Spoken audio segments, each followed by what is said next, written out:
अस्सलाम वालेकुम व्यूअर्स, आप सबको एक दफ़ा फिर मेरे यूट्यूब चैनल में खुशामदीद। व्यूअर्स, जैसा कि आप सबको मालूम है कि हमने रियल नंबर स्टार्ट किया था।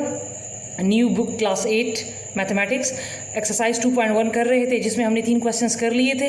अब हम क्वेश्चन नंबर 4 की तरफ चलते हैं, जो कि है right the following in a short form. हमें ये रिपीटिंग डेसिमल नंबर्स दिए हैं, इनको हमने शॉर्ट फॉर्म में लिखना है। तो कैसे? मेरे पास नंबर ए जो है, आपने क्या कर लेना है, इसको आपने लिख लेना है 0 पॉइंट, जो नंबर्स रिपीट हो रहे हैं उनको आपने एक मरतबा लिख लेना है और इसके ऊपर बार डाल लेना है, क्योंकि मैंने आपको बताया था कि जिन डिजिट्स के ऊपर बार या डॉट्स होते हैं तो वो रिपीटिंग नंबर्स होते हैं। ठीक है, इसी तरह जो बी है, इसमें आप लिख लेना है 0.1 को भी लिख लेना है। जो नंबर रिपीट नहीं होता उसको भी लिख लेना है, लेकिन जो नंबर रिपीट हो रहे हैं उनको सिर्फ एक मरतबा लिख लेना है और उन्हीं डिजिट्स के ऊपर सिर्फ बार डाल लेना है, 1 के ऊपर नहीं डालना, क्योंकि 1 लिखना तो है लेकिन रिपीट नहीं हो रहा, तो लिहाजा इसके ऊपर बार नहीं डालना, 27 के ऊपर डालना है। इसी तरह जो सी है वो है 7.4444, 7 को भी लिख लिया।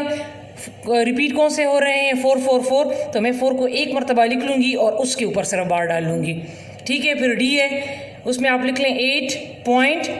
ठीक है, इसको मैंने लिख लिया और रिपीट कौन से हो रहे हैं? 1 2 3 1 2 3 1 2 3, तो जो रिपीट हो रहे हैं उसको एक मरतबा लिख लेना है और उन्हीं के ऊपर बार डाल लेना है। ठीक है व्यूअर्स, तो ये था हमारे पास क्वेश्चंस, ये क्वेश्चन नंबर 4 के पार्ट से। ठीक है, अब हम चलते हैं क्वेश्चन नंबर 5 की तरफ।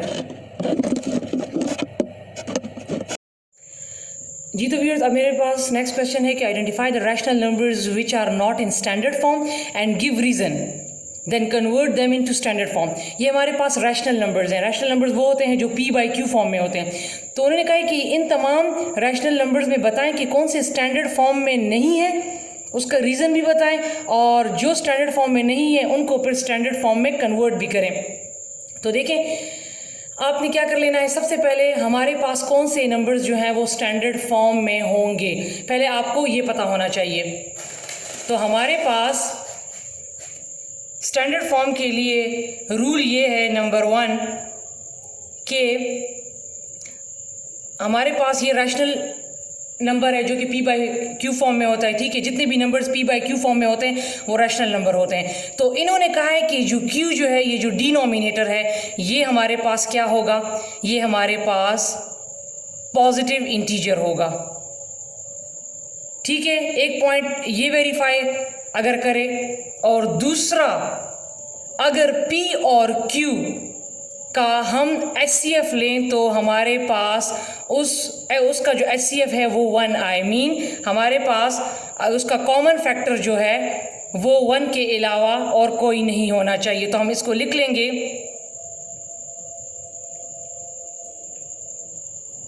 Have no common factor other than 1। ठीक है, p/q हमारे पास ये तमाम नंबर जो हैं ये इस फॉर्म में हैं, तो ये रैशनल नंबर है। अब उन्होंने बताया है कि अगर इसका जो डिनोमिनेटर है वो पॉजिटिव इंटीजर है और have no common factor other than 1, अगर हम उसका HCF लें तो उसमें हमारे पास उसका जो कॉमन फैक्टर है वो हमारे पास अगर 1 है, 1 के अलावा कोई नहीं है, तो तब जाकर ये क्या होगा? ये हमारे पास स्टैंडर्ड फॉर्म में होगा, अदरवाइज ये स्टैंडर्ड फॉर्म में नहीं होगा।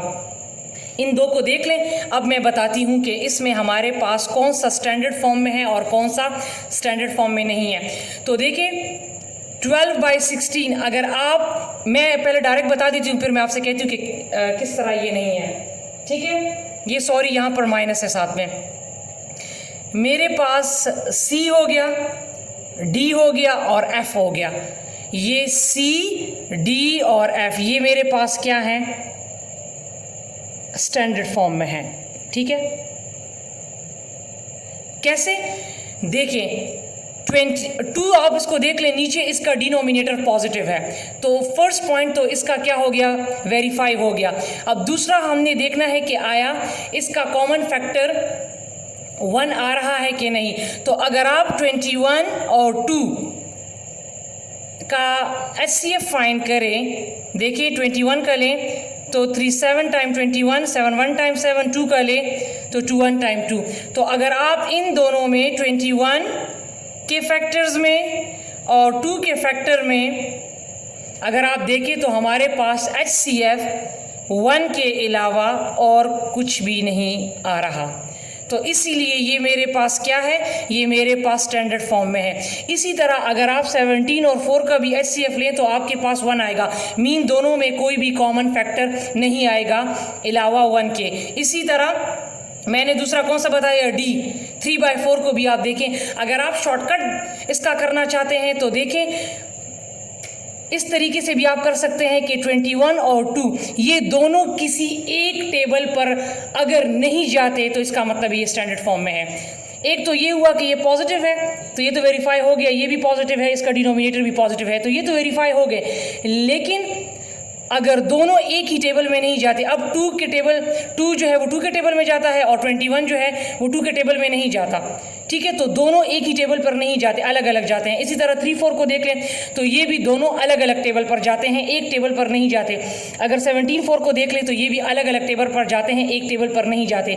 तो इसी तरह इनके डिनोमिनेटर पॉजिटिव है और इनके जो कॉमन फैक्टर हैं वो 1 है, तो लिहाजा ये तीनों स्टैंडर्ड फॉर्म में है। इसके अलावा बाकी जितने भी रह गए हैं ये स्टैंडर्ड फॉर्म में नहीं है। कैसे, अब ये देख लें -12/16 है, तो देखिए फर्स्ट पॉइंट तो वेरीफाई कर रहा है कि ये पॉजिटिव है। डिनोमिनेटर ये ऊपर वाले का नहीं पूछा, न्यूमरेटर का नहीं कहा इन्होंने, डिनोमिनेटर का कहा है कि वो पॉजिटिव होना चाहिए। तो ये पॉजिटिव है तो फर्स्ट तो वेरीफाई हो गया, लेकिन सेकंड वेरीफाई नहीं हो रहा। कैसे, इन दोनों का आप अगर HCF ले तो दोनों में कॉमन आ रहे हैं। इस तरह देख लें, अगर मैं 12 का लूँ तो देखिए 2 6 are 12, 2 3 are 6 और 3 1 are 3। इसी तरह मैं 16 का लूँ, 2 8 are 16 और 2 4 are 8, 2 2 are 4 एंड 2 1 are 2। तो आप देख लें इसमें कॉमन आ रहे हैं, ठीक है। ये देखें 2 कॉमन, यहाँ भी कॉमन, इसमें भी कॉमन आ रहे हैं। तो लिहाजा ये जो है क्या नहीं है, ये स्टैंडर्ड फॉर्म में नहीं है। इसी तरह आप और को भी देख लें, ये भी देख लें, ये दोनों की कटिंग होती है, इनकी भी देख लें 4 के टेबल में कटिंग होती है, दोनों एक ही टेबल पे जा रहे हैं, ये दोनों भी एक ही टेबल पे जा रहे हैं, ये 11 के टेबल पे जा रहे हैं, ठीक है, और ये दोनों जो हैं 15 के टेबल पर जा रहे हैं, तो इसलिए स्टैंडर्ड फॉर्म में नहीं है। अब आ जाते हैं कि अगर नहीं है तो रीज़न तो आपको पता लग गया कि क्यों नहीं है। किसी का डिनोमिनेटर नेगेटिव है, ठीक है, और कोई जो है ये देख लें, अब ये दोनों किसी टेबल पर नहीं जा रहे लेकिन इसका डिनोमिनेटर क्या है, नेगेटिव है, तो इसीलिए ये भी स्टैंडर्ड फॉर्म में नहीं है। अब हमने क्या करना है, इसको स्टैंडर्ड फॉर्म में लाना है। तो देख लें -12/16 है तो इसकी कटिंग कर लें 4 के टेबल में, 4 3 are 12, 4 4 are 16। तो अब आप ये देख लें इसका डिनोमिनेटर क्या आ गया, 4, मीन पॉजिटिव आ गया, और ये जो है ये दोनों जो है एक ही टेबल पर नहीं जाते, तो अब ये आ गया स्टैंडर्ड फॉर्म में। इसी तरह ये जो अगला है ये अब थोड़ा सा चेंज होगा। कैसे, अब ये देखें ये दोनों एक ही टेबल पर नहीं जा रहे लेकिन इसका डिनोमिनेटर क्या है, नेगेटिव है, तो लिहाजा इसके डिनोमिनेटर को मैंने पॉजिटिव बनाना है। तो कैसे, आप दोनों साइड पे क्या कर लेंगे, मल्टीप्लाइंग बोथ साइड, या multiply numerator and denominator by -1। तो इसको भी -1 से मल्टीप्लाई कर लें, इसको भी -1 से मल्टीप्लाई कर लें, तो ये ऊपर वाला 41 1 are 41 आ जाएगा, लेकिन इसके साथ माइनस आ जाएगा और ये माइनस माइनस क्या हो जाएंगे, प्लस। तो अब ये भी क्या हो गया, ये भी स्टैंडर्ड फॉर्म में हो गया, ठीक है। जिसका सिर्फ साइन चेंज करना होगा तो फिर आप उसको -1 से मल्टीप्लाई कर लेंगे तो वो ऑटोमेटिकली, ऊपर वाले के साथ हमारा कोई काम नहीं है। उन्होंने ये नहीं कहा कि ये नेगेटिव हो के पॉजिटिव हो, आपने सिर्फ नीचे वाले को चेंज करना है। इसी तरह 5 और 15 है तो आप ये देख लें 5 1 are 5, 5 3 are 15, तो ये 1/3 आ गया। अब ये दोनों किसी और टेबल में नहीं जा रहे तो लिहाजा ये भी स्टैंडर्ड फॉर्म में हो गया। इसी तरह इसको देख लें 44/-88, तो पहले इसकी कटिंग कर लें, 11 4s are और 11 8s are, ठीक है, फिर 4 1s are और फिर 4 2s are। तो ये तो 1/-2 आ गया, लेकिन अभी ये दोनों किसी टेबल में नहीं जाते, लेकिन इसका डिनोमिनेटर नेगेटिव है, तो लिहाजा इसको पॉजिटिव बनाने के लिए आप क्या करेंगे, -1 से मल्टीप्लाई कर देंगे, तो ये आ जाएगा -1 और ये आ जाएगा 2। तो ये भी अब क्या हो गया, स्टैंडर्ड फॉर्म में हो गया। तो इन क्वेश्चन को आपने इसी तरीके से करना है। और इसको आप 15 के टेबल पर काट दें तो ये आपके पास आ जाएगा 5/9।